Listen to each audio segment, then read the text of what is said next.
Բարեձեզ Ֆակտոր TV հյուրը ազգային ժողովի պատիվ ունեմ խմբակցության քարտուղար Տիգրան Աբրամյանն է, ողջույն պարոն Աբրամյան։ Գյումրի 7 վերք եկեղեցու պատարագին Գարագին II հրաժարական պահանջած նաև եպիսկոպոսներ են մասնակցում, դուք գրել եք շատ խորհրդանշական էր եկեղեցուն իրենց հոգևոր եղբայրներին դավաճանացնել եւ սեփական ժողովրդին թշնամի հրճակած ուրացողների հավաքական թշվառությունը, նաև եպիսկոպոսներ նկատի ունեք այս որակումների տակ դավաճանած սեփական եղբայրների։ Այո։ Նրանք իրավունք չունեն մասնակցելու նման պատարագի։ Գիտեք, պատարագը եկեղեցական կանոններով է իրականացվում եւ այն մարդիկ հատկապես որոնք այդ կանոններին տիրապետում են եւ ժամանակին կանոններով են շարժվել, իսկ հիմա խախտել են իրենց մոտեցումը եւ հավատարմությունը առ Աստված, բնականաբար իրենց մասով եկեղեցին ունի խնդիր եւ դրանք նաեւ հրապարակային արտահայտված են։ Այստեղ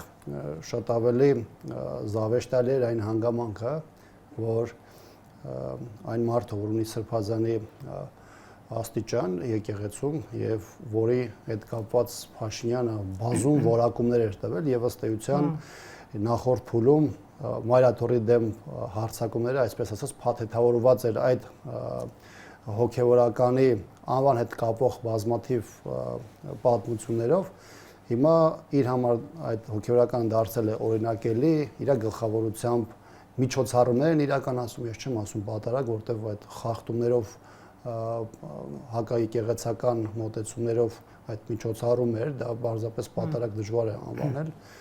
եւ սյուրը այս թեմայի դա էր։ Այսինքն կա երկակի մոտեցում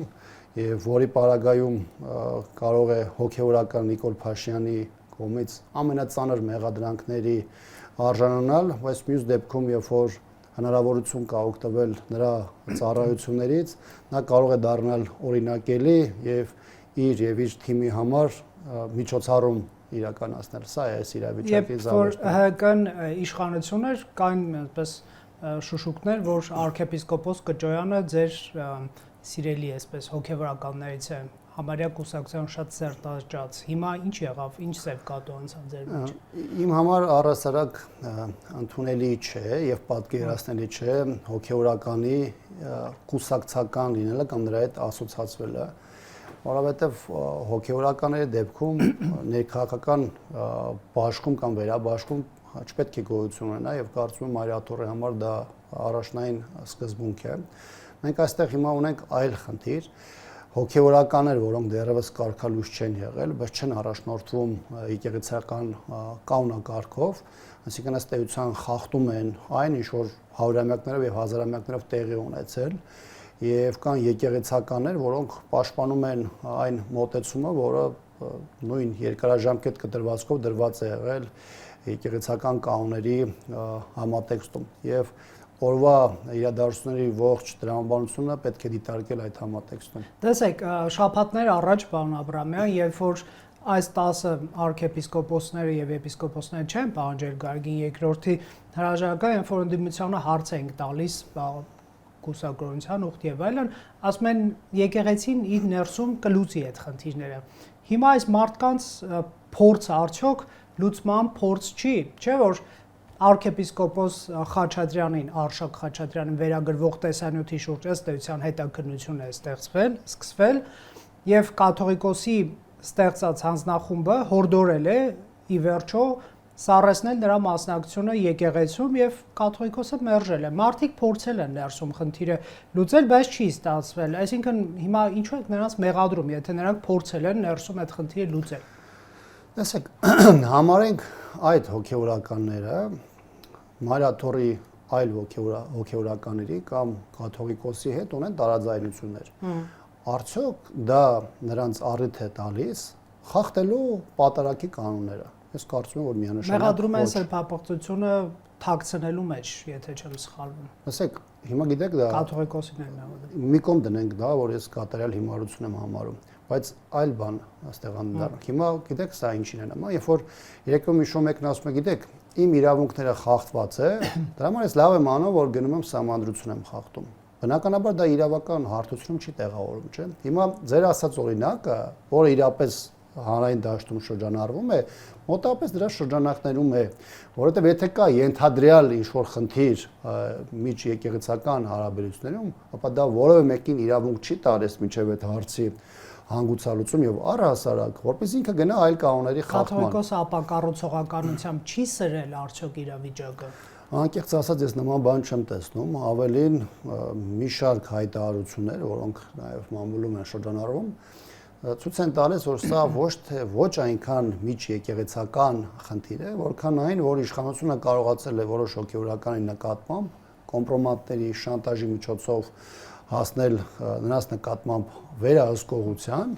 եւ այդ վերահսկողությունը օգտագործում է իր ներքաղաքական օրակարգը, այս դեպքում Մայրաթորի դեմ իրացնելու համար։ Եվ սա է պատճառը, որ ես սա ոչ թե դիտարկում եմ որպես եկեղեցու ներսում առկա կոնֆլիկտ, որը վերաճել է շատ ավելի լայն խնդրի, այլ սա իրականում իշխանության միջամտությունն է, շատ ակնհայտ երևում է եւ դա արտահայտում է դաշտում կոմպրոմատների եւ շանտաժի լեզվով խոսելու եւ այդ հոգեվորականներով պաշտպանվելու համար։ Գիտեք նաեւ ինչի համար եմ այստեղ դա ասում, որովհետեւ այն հոգեվորականները, որոնց մասին դուք խոսում եք, այդ 10 պայմանական հոգեվորականները, եթե չասեմ բոլորը ամբողջությամբ, ապա կաթողիկոս այդ անմիջապես առնչվող նրա կողմից շատ մեծ աջակցություն ստացած մարդիկ են նրանք, ողջ թեմայի ողջ խորությամբ եմ սա ասում, եւ այս պայմաններում համարել, որ նրանք կարող էին կաթողիկոսի հետ կոնֆլիկտ ունենային, ասենք, պայմանական Արշակ Սրբազանի մասով ու գնային նման քայլի, գիտեք, հայտարարությունը կարող է արտակուս այդպես թվալ, բայց իրենց կարգավիճակը եւ նրանց հարաբերությունները կաթողիկոսի հետ եւ հոգեվոր եւ անձնական հարաբերություն դա նրանց հնարավորություն չէր տալիս, եւ դրա համար իմ համար շատ ավելի հիմնավոր է այդ կոմպրոմատային իշխանության կոմպրոմատային քաղաքականությունը, որը նաև այդ հոգեվորականները տարբեր մտերիմների շրջանակում փորձում են արտահոսքեր անել իրենց նաև փրկելով ստեղծված իրավիճակից։ Գնահատեք, պարոն Աբրամյան, կաթողիկոսի չհեռանալը պայմանական ասած նոր թիրախներ չի բերում իշխանության։ Տեսանք, arczepiskopos Խաչատրյանը կալանավորվեց թմրանյութ գցելու ինչ-որ մեղադրանքով, 10 հոգի դուրս եկան նրա դեմ, կան էլի կալանավորվածներ տարբեր գործերով։ Չեք կարծում, որ տրամաբանությունն այն է, որ օղակը սեղմվում է եւ իշխանություն գնալու է մինչև վերջ։ Միգուցե կաթողիկոսը նահանջի եւ թույլ չտա, որ նոր մարդիկ հայտնվեն բանտերում կամ տարբեր տեղերում։ Արեք կոնտր հարց ես տամ։ Հիմա պատկերացրեք իրավիճակ, դուրս գանք Փաշինյաններից, գանք Պողոս Պողոսյանի իշխանություն։ Նորմալ կդիտվի, եթե ինչ-որ իշխանություն որևէ խնդիր ունենա այդ պահին գործող կաթողիկոսի հետ, ինչ-որ մեկին ոչ հիմնավոր փաստարկներով կալանավորի եւ ասի, գիտես, պետք է հրաժարական տաս։ Այսինքն դուք հասկանում եք, այդ ինչ վատ նախադեպ է։ Հələ չեմ ասում, որ դա եկեղեցական ներքին կանոններում որևէ ձևով չի տեղավորվում։ Այսինքն նույնիսկ եթե մենակ նախադեպը նայենք, դա կարող է մեր պետության համար եւ եկեղեցու որպես մեր հասարակության պետության մեջ ունեցած այդ կարևոր ինստիտուտի կարող է շատ վատ նախադեպ ձևավորել։ Սա մեկ։ Երկրորդը, ի վերջո Մայրաթորի դերը ո՞րն է, այսինքն 1-2 հոգու թիրախավորես Մայրաթորը միանգամից փլվի, դա է ակնկալիքը, որը օրինակ ձեր ասած, ձեր մեջ բերած շրջանակները ակնկալում են։ Ես չեմ կարծում։ Ես կարծում եմ, որ Մայրաթորը պետք է օգտագործի իր բոլոր հնարավորությունները, ոչ միայն իր պաշտպանությունը իրականացնելու,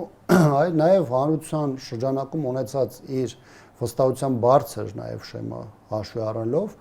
թույլ չտալու, որպեսզի իշխանության գործողությունները բերեն եւ ներհասարական հարաբերությունները նաեւ թշնամության հանգեցնեն։ Գնայք, ասացիք հանրային աջակցություն կաթողիկոսը, երբ որ նախորեն իջավ օդանավակայանում,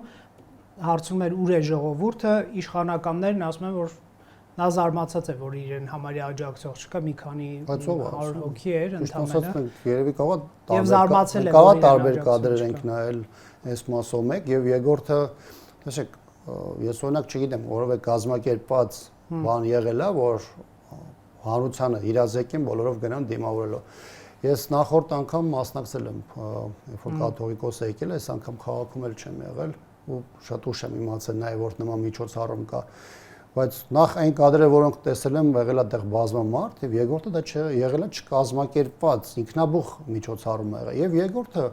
նույն իշխանությունը վստահ եմ ունի այդ թվերը։ Սոցիոլոգիական բոլոր հարցումները, որոնք տարբեր ժամանակներում եւ վերջին թեկուզ 2-3 տարիներին կազմակերպել են, դրանք մշտապես ցույց են տվել հայ առաքելական եկեղեցու բարձր վարկանիշը եւ հեղինակությունը մեր հասարակության շրջանում։ Ես չեմ կարծում, որ ես հիմա մի հատ նոր բան եմ ասում, որը հիմնված է իմ կամ իմ նման մտածող մարդկանց դիտարկումներում։ Դա մեկնաբանություն, որ դա այո, եկեղեցու եւ այսպես քրիստոնեության վարկանիշն է, ոչ թե կաթողիկոսի եւ հոգեվորական։ Դրա վրա տարբեր գործոններ են ազդում, բայց այս պարագայում չպետք է այն ինչ որ դրականն է դնել քրիստոնեական արժեքների վրա, այն ինչ որ մի քիչ ներքևը ասա սա ուղիղ կապված է կաթողիկոսի կամ ինչ որ առանձին հոգեվորականների վրա։ Անցնենք առաջ, տեսեք, Նիկոլ Փաշինյանը հրապարակել է այսպես ճանապարհային քարտեզ, թե ինչ է լինելու Գարգին II հեռացման դեպքում, տեղապայ ընտրություն, նոր կանոնագրքի ընդունում, շատ չերկարացնեմ, այստեղ նաև եկեղեցու ապաքաղաքական բնույթը ապահովող դրույթները դնել, հա, տեսեք, ընդդիմությունը մեղք չունի եկեղեցու կամ որոշ հոգեվորականների քաղաքականացվածության շեմի բարձրացման մեջ, այո, նրանք քաղաքացի են տարբեր հարցերի շուրջ կարող են տեսակետ ունենալ, բայց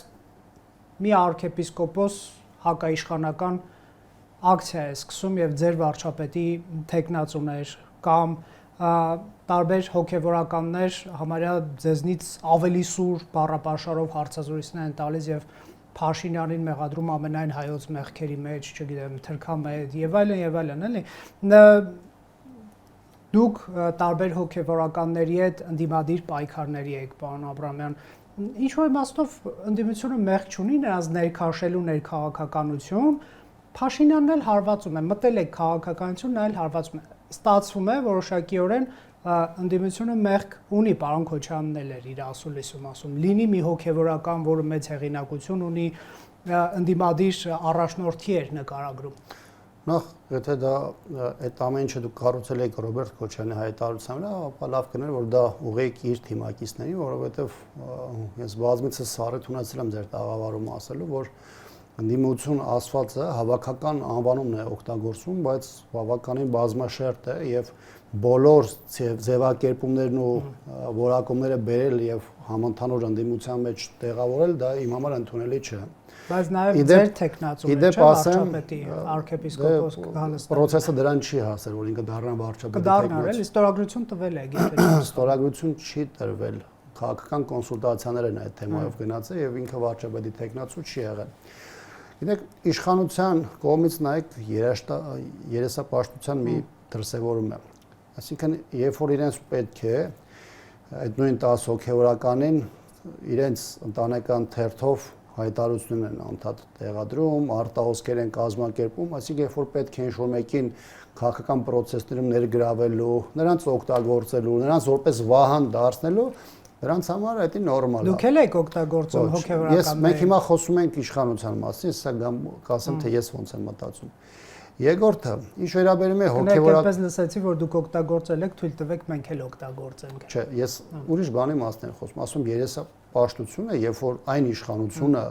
որը կոնկրետ հոգեվորականների դարձրել է վահան, օգտագործել է քաղաքական նպատակներով, խոսում է այն մասին, որ անթույլատրելի է եկեղեցականների քաղաքական ներկայացվածությունը կամ ներգործությունը եւ այլն եւ այլն։ Հիմա գանք բուն թեմայի։ Տեսեք, կա երկրում սահմանադրություն, կա օրենքներ, որոնք կարգավորում են մարդկանց ազատ խոսքը եւ դրա արտահայտությունը։ Բայց կներեք, երբ որ տարբեր հոգեվորականներ ձեզնից չեն տարբերվում համարյա պարոն Աբրամյան, դա ազատ խոսքի մեջ չի մտնում, էլի, արդեն քաղաքական բարձ օրինակ եմ ուզում վերցնել, որ մեզ հետևող մեր հարգելի հայրենակիցների համար շատ հստակ է։ Հիմա եթե Արցախի հետ կապված հանրապետականի մոտեցումը 2, 3, 4, 10 քաղաքական ուժի մոտեցումը եւ Մարիաթորի մոտեցումը ներդաշնակ են կամ նման են, մոտ են, Այսինքն այստեղ խնդիր կա սրա մասով, այսինքն հանրապետականը այստեղ խնդիր ունի, չէ։ Հիմա լսեք ինչ եմ ասեմ, էլի թույլ չէ, մի հատ շարունակեմ, վերջացնեմ, հետո կասեք։ Ախր դու քաղաքական ուժ եք, բակ իշխանության պետք է ձեր ծրագիրը իրականացնեք, պարոն Աբրամյան։ Իսկ եկեղեցին այսպես ռոպագանդում է եկեղեցու տարբեր վերնախավեր ներկայացուցիչներ թեզեր մոտեցումներ, որոնց պատասխանատուն չի ինքը։ Այսինքն ինքը արտաքին քաղաքականություն վարելու հայտ չի կարող։ Դուք կարող եք, եթե դուք որպես լրագրող, եթե դուք ձեր կարծիքը արտահայտում եք կամ ձեր լրատվամիջոցի խմբագիրը խմբագրականում գրում է իր դիրքորոշումը այս ինչ հարցում, որևէ մեկը կարող է նրան մեղադրել, ասել գիտես դու դրա կարող ես, քո պատասխանատվությունը քո վրա չի, ինչ է քաղաքական գործունեություն ծավալել ուրիշ է, բայց եկեղեցին իր կարծիքն է, չէ՞, արտահայտում։ Ոչ միայն հայտնում են, այլև ծավալում է քաղաքական գործունեություն ձեզ հետ միասին ընդդիմադիր ակցիաների մասնակցում։ 2018 թվականին, երբ որ հոգևորականները շարքի դիմացով քայլում են, երբ որ մեր երկրում տեղ ունեցած բազմաթիվ էսկալացիոն իրավիճակներում լարվածության պահին հոգևորականները եկել են եւ տարբեր խմբերի մեջտեղում են կանգնած եղել, դա քաղաքական գործունեության արտահայտում է թե ոչ։ Ես կարծում եմ, որ որպես ցուցար միգուցե, բայց Արքեպիսկոպոս Գալստանյանը համարյա վարչապետ էր դառնում, պարոն Աբրամյան։ Իր ունենալով կաթոլիկոսի օրհնությունը։ Իր կոնկրետ Բագրատ Սրբազանի հետ կապված իրավիճակը լրիվ այլ էր։ Հետագայում իհարկե արքով, չգիտեմ, սառեցումը նշանակում թե ինչ։ Հա, բայց վեղարը չհանեց, արկից չհանեց։ Քաղաքացիական ազգ չդարձավ։ Նայեք, ես կարող եմ համաձայն լինել, որ այս իրավիճակում հանրության մոտ, հատկապես իր հոգևորականի հագուստի հանգամանքը կարող է բան առաջացնել, բայց այս իրավիճակում կարծում եմ Բագրատ Սրբազանը իր դիրքորոշումը արտահայտել է եւ ինքը մտել է քաղաքական process-ների մեջ։ Իդեպ սա եզակի դեպք չէ մեր իրականության կամ միջազգային իրականությունում։ Հիմա ինքը գնացել է այդ ճանապարհով։ Դե Փաշինյանն ասում է գնացել եք ստացեք հարվածներ, ինչ եք բողոքում։ Լսեք, ուրիշ բան է, երբ որ թիրախավորում է Բագրատ Սրբազանը, ես վստահ եմ, որ ինքն է գիտի ինքը ինչի համար է թիրախավորում, ինքը process-ի մեջ է, ինքը մտել է կոնկրետ իրադարձությունների մեջ, ակցիաներ, հանրահավաքներ եւ այլն եւ այլն, բայց այդտեղ այլ բան է մայր աթոռը։ Այլ բան է, երբ որ գնում է ուժային կառույցները, գնում են այդ եկեղեցում տեղի ունեցող արողակարգերը, փորձում են խեղաթյուրել, գնում են եկեղեցի են փակում, սահմանափակում են մարդկանց մուտքը եկեղեցիներ, պատարակ գնացող, ժամերկության գնացող եւ այլն։ Այլ բան է, որ մարդիկ գնում են, փորձում են պարտադրել հոգեվորականներին զեղչելու կաթողիկոսի թեմի առաջնորդի անունները, այսինքն մենք տարբեր բաների մասին ենք խոսում։ Ես իհարկե բազմաթիվ քննարկումներ այս ձեր առաջադրած թեմաներով ես ինքս ունեցել եմ, ես համաձայն եմ, որ որոշակի սահմաններ կան, որտեղ մարդկանց համար կարա անկարելի չլինի, բայց երբ որ գալիս ենք հասնում ենք մատ եզրահանգման մի մաս ասում են հիմա հոգևորականը պետք է կարծիք արտահայտի, թե չկարծիք չարտահայտի։ Հա թող կարծիք արտահայտի, բայց չդառնա քաղաքական գործիչ, ասենք դաշնակցությունից եւ ձեզնից մի քիչ տարբերվեն։ Սրանով կներեք, ես ինչ նկատի ունեմ, որ Փաշինյանի բերանը լեզու է դրվում։ Նա էլ ասում է, ես էլ որպես քրիստոնյա եմ մտնում եկեղեցու գործի մեջ։ Այ երբ որ ասում ենք պետական, այսպես ասենք, չգիտեմ, գործիքակազմեր եք կիրառում, ինչ որ ԱԱՑ-ի պաշտոնյայի եք ուղարկում, որ զեղչեն անունը կաթողիկոսի, ասում եմ, որպես քրիստոնյա եք մենք մասնակցում։ Ուզում եմ ասել, արդյոք հոգևորականները նույն եկեղեցու կառույցը հարվածի տակ չեն դնում իրենց մասնակցությամբ։ Քրիստոնյա կարան մասնակցեն պատարագի, բայց ոչ թե գնան պարտադրեն, թե ինչպես պետք է իրականացվի պատարագը, որը ըստ էության դառնում պատարագ չի դառնում։ Սա մեկ։ Երկրորդը ձեր ասած բանը իրավական հարթության մեջ է։ Երբ որ հոգևորականը դիրքորոշում է արտահայտում, որը կարա դուրեկան լինի կամ դուրեկան չլինի, սա մեկ, եւ երկրորդը պետության կամ վարչապետի կարգավիճակ ունեցող անձի ներգործությունը եկեղեցական կանոնին, որտեղ սահմանադրությունն օրենքները կարգավորում են քրիստոնյա, իսկ ով ասում որպես հոտի ներկայացուցիչ հոտի ներկայացուցիչը չի կարող գնա պատարագի կարգը խախտի, ասի գիտես, հոտի ներկայացուցիչը ես կարծում եմ, որ պետք է այս ձևով իրականացվի, հասկանում եք, կամ գա ասի գիտեք, այդ ձեր ներքին կարգապահականով sense խնդիր կա, մենք ես իրան գախնել ասենք, էսի կհանենք, դու սրան ես մասնակցում, նույնն ես մասնակցել, դա ոչ միայն ամբողջական միջամտություն, այլ դրանք ամբողջական ապօրինությունների շղթա է։ Ձեր ասած թեման գրեթե 100%-ով կարգավորում է օրենսդրությամբ եւ սահմանադրությամբ եւ այս պարագայում դրանք իրար համարժեք չեն եկեղեցականի դիրքորոշում արտահայտումը, որը կարող է դուրեկան չլինել իշխանության համար կամ նույնիսկ ընդդիմադիր ուժերի համար ինչ որ իրավիճակում եւ պետությանը այս դեպքում կառավարության ղեկավարի կարգավիճակ ունեցող անձի միջամտությունը այն ձևը, որը այսօր արտահայտված է դաշտում։ Կաթողիկոսի օրհնությունը ուներ Բագրատ Գալստանյանը, պարոն Աբրամյան, ինքն էր ասում, այս շարժում ունի կաթողիկոսի օրհնությունը։ Դրանով կաթողիկոսը հարվածի տակ չի դրել առաքելական եկեղեցուն Փաշինյանին թույլ տալով մտնել եկեղեցու գործերի մեջ։ Նախ ինչ է նշանակում ունեցել է օրհնությունը։ Հիմա եթե ասել ես չեմ օրհնել այդ շարժմանը։ Եթե Բագրատ Սրբազանը այլևս չունի թեմի առաջնորդի կարգավիճակ, չգիտեմ, սառեցում է թե ինչ է նշանակում, այնտեղ ինչ-որ կարգավիճակա, որը այլևս նրան ազատված է հոգևոր ծառայությունից։ Հիմա այս իրավիճակում ինքը գնացել է քաղաքական գործունեությունը ծավալել եւ այս պարագայում ես որևէ խնդիր չեմ տեսնում։ Հա, տեսականորեն այնտեղ կան ռիսկեր, երբ որ մարդ, ով հոգևորական է եղել, մտել է քաղաքական process-ների մեջ, նրա դեմ ուղղված իշխանական հարձակումները կարող են նաև որոշակի ազդեցություն ունենալ նաև Մայրաթորի դեմ հարձակումները։ Երբ որ ասում է ունեմ կաթողիկոսի օրհնությունը, սա կարող է լինել, կազմակերպում ինչ-որ։ բայց սա նույն բերում է ասած այն օրինակի համատեքստում, երբ որ իշխանությունը ասում է, գիտեք, եթե սենց է, ուրեմն ես էլ գնում եմ ապօրին։ Եթե դուք գնում եք սենց քայլի, ուրեմն ես էլ գնում եմ ապօրինությունների։ Դե մարդեր առանց կանոններ է դա ասում են, պարոն Աբրամյան։ Դե գիտեք, տարբերությունը գիտեք որն է։ Օրինակ ձեր գրասենյակի դիմաց գտնվող մարդկանց եւ վարչապետի կարգավիճակ ունեցող անձը։ Յուրաքանչյուրից իրավունքները, որոնք սահմանված են, նաեւ կա պատասխանատվության հարց։ Այն մարդը պատասխանատվություն, որը ստանձնել է եւ ունի այդ կարգավիճակը, ինքը ունի լրիվ այլ լիազորություններ։ Նա էլ այդպես է բացատրում։ Չկարելի։ Հիմա գիտես ասել ես հայ առաքելական եկեղեցու հետևորդ եմ եւ ես ուզում եմ որ եկեղեցում սա սենց լինի, խաչը հանվի դրվի մյուս աշտարակի վրա, այս եկեղեցու մոդեռնիզացիան ուրիշ ձևով իրականա կներեք, բայց բարձամիտ բան է, էլի որը ներկայացվում է։ Եթե Մայրաթորում մատուցվի հաջորդ պատարագը, ինչպես ակնկալում էր Ալեն Սիմոնյանը, դուք ինչ կանեք որպես ընդդիմություն։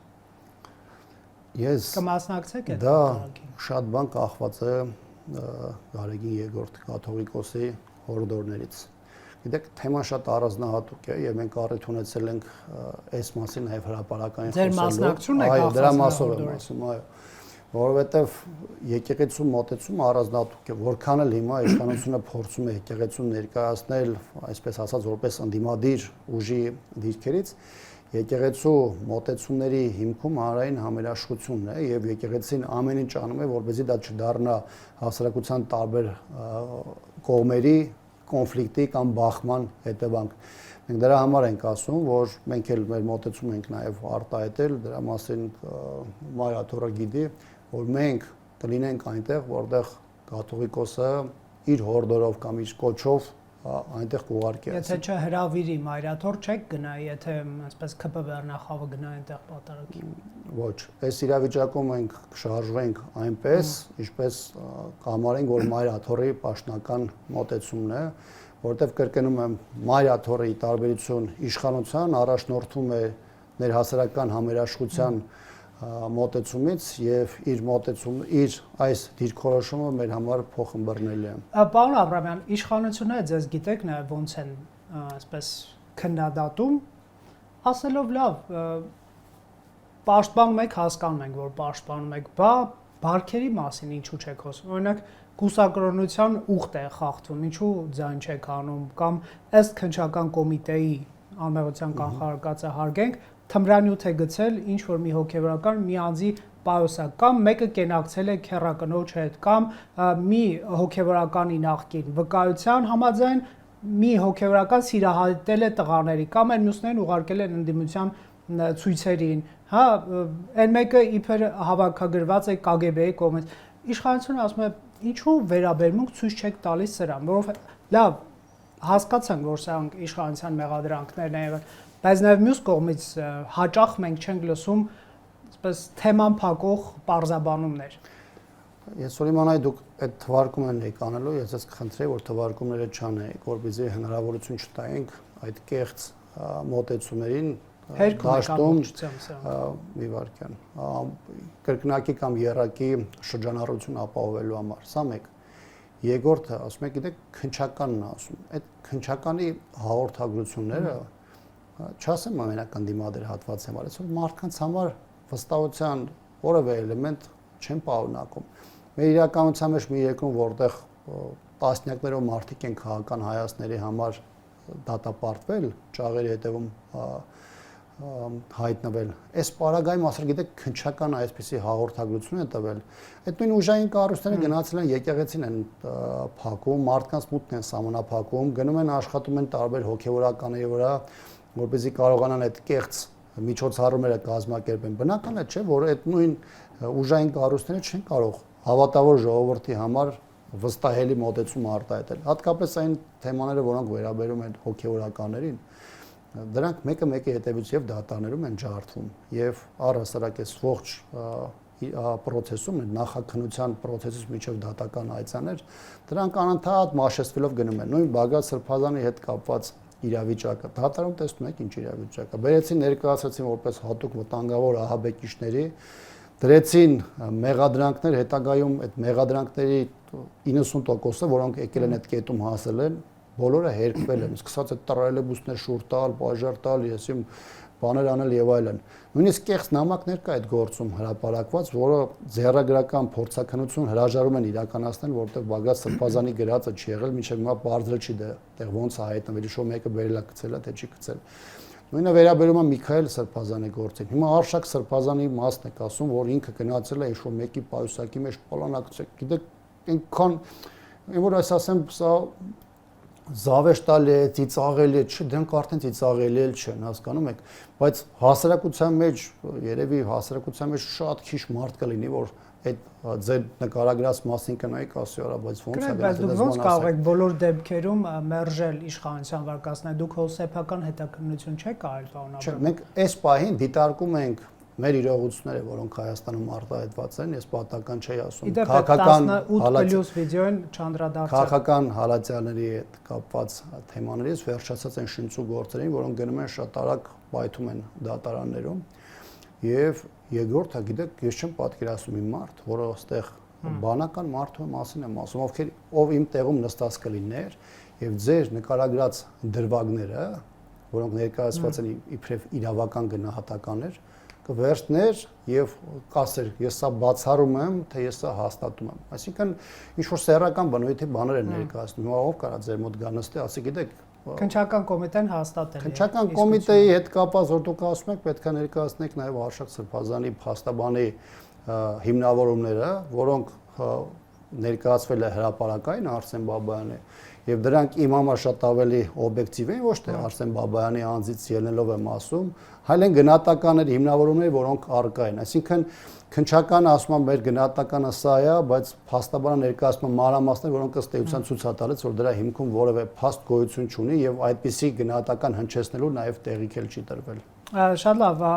պարոն Քոչարյանը հանրապետականից է խոսել, շատ կարճ աբսուրդ է որակում այն իրադրությունը, որ կուսակցության ղեկավար անձամբ ցուցակ չի մտնում, բայց կուսակցությունը մասնակցում է ընտրություններին, ասում եմ, ուղղակի ես ավելի բացահայտ եմ մասնակցել եւ հնարավոր է նաեւ վերջնական որոշում չունենք ֆորմատներ, բայց ամենայն հավանականությամբ կմասնակցեմ, ասում եմ, ինչ է նշանակում կուսակցության ղեկավարը, երբ որ ինքը չի մասնակցել ընտրություններին, բայց թիմը մասնակցում է, սա ըստ էության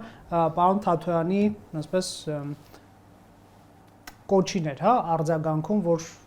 Պարոն Քոչարյան մի մասնակցեք ընտրություններին, ինչպես կարձագանքեք պարոն Քոչարյանին էլ ասում։ Չէ, նաև ձեզ էր ասում։ Հիմա եթե երկու նախագահներին պայմանական քաղաքական գործիչ հորդոր է ուղղել, հələ հիմա ես չեմ խոսում դրա մասին, որակում չեմ ուզում տալ։ Ես չեմ հասկանում ինչ է նշանակում այդ թեման վերցնել եւ գնահատել հանրապետականի նպատակների, հանրապետականի որևէ ձևաչափով ընտրությունները գնալու կամ չգնալու համատեքստում։ Ինչ կապ ունի հանրապետականը ոնց է գնում։ Հանրապետականը շատ པարզ արտահայտել է ինչպես 21-ի արտահերտ ընտրությունների ժամանակ։ Ընթացքում էր Սերժ Սարգսյանի դիրքորոշումը արտահայտել է, որ ես իմ դեմքով որևէ մասնակցություն չեմ ունենալու, ըստ էության, եթե մասնակցենք, ցուցակ չեմ գլխավորելու։ Կարծում շատ պարզորոշ է։ Սերժ Սարգսյանը հանրապետական կուսակցության ղեկավարն է եւ հանրապետականի դիրքորոշումները, որոնք ձևավորվում են, դրանում իր մեծ դեր ունի Սերժ Սարգսյանը եւ այլն։ Այսինքն հիմա Թաթոյանը ինչ-որ բան է հնչեցրել, ես չեմ հասկանում թե գնդակ ինչի է գալիս հանրապետական դաշտ։ Պարոն Քոչարյանն է նետել այդ Գիտեք, մեր խնդիրը այսօր Նիկոլ Փաշինյանի հետ է եւ ես այդտեղ առանձնապես տեղել չեմ տեսնում մտնելու եւ այս թեման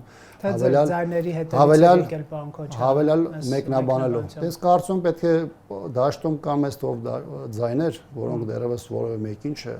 երևի 40%-ից ավելի ձայներ են։ Եվ ես կարծում եմ, որ ընդդիմադիր դաշտի բոլոր ուժերը պետք է գնան այդ ձայների հետևում, որովհետեւ խնդիրը այն չէ, որ հանրապետականը 2-3% ավել ունենա Ռոբերտ Քոչարյանի գլխավորած դաշինքից կամ հակառակը։ Այստեղ խնդիրն է, որպես ինդիմադիր բոլոր ուժերը միասին ունենան 50+1%, որպեսզի կարողանան օրվա իշխանությանը հեռացնել պետության ղեկից։ Սա է մեր բոլորի խնդիրը։ Ինչ վերաբերում է Թաթոյանին, գիտեք, բոլոր այն ուժերը, որոնք հայտարարում են, որ իրենց համար դաշտում տեղ պետք է բացվի այն դեպքում, երբ որ խորհրդանական օրինակ երկու ուժերը հեռանան եւ այլն, գիտեք, դրանք այն ուժերն են, որոնք փորձում են ինչ-որ ձևով արդարացնել իրենց կամ ցախողումները, կամ իրենց դերակատարության այն աստիճանը, որը այսօր գործում է։ Եթե դաշտում հայտնվի այնպիսի ուժ, որը ըստ էության ունի հանրային տեսանկյունից պահանջարկ, բնականաբար ինքը այդ տեղը գտնելու է։ Մյուս ուժերը, որոնք չեն ունենալու, ավտոմատ ձևով դուրս են գալու։ Եվ դաշտում մտնելու կամ դաշտում նախաձեռնություն առաջ քաշելու համար պարզապես պետք են մրցունակ եւ պահանջարկ վայելող օրակարգեր։ Ով որ կունենա այդ օրակարգերը, նա էլ դաշտում կլինի։ Ես կարծում եմ այս տեսանկյունից եւս շատ արհեստական է այն դիրքորոշումը, որը հայտնել է Թաթոյանը երկու նախագահների մասով։ Շնորհակալ եմ։ Շնորհակալություն։ Factor TV-ում հյուրընկալել ենք Տիգրան Աբրահամյանին։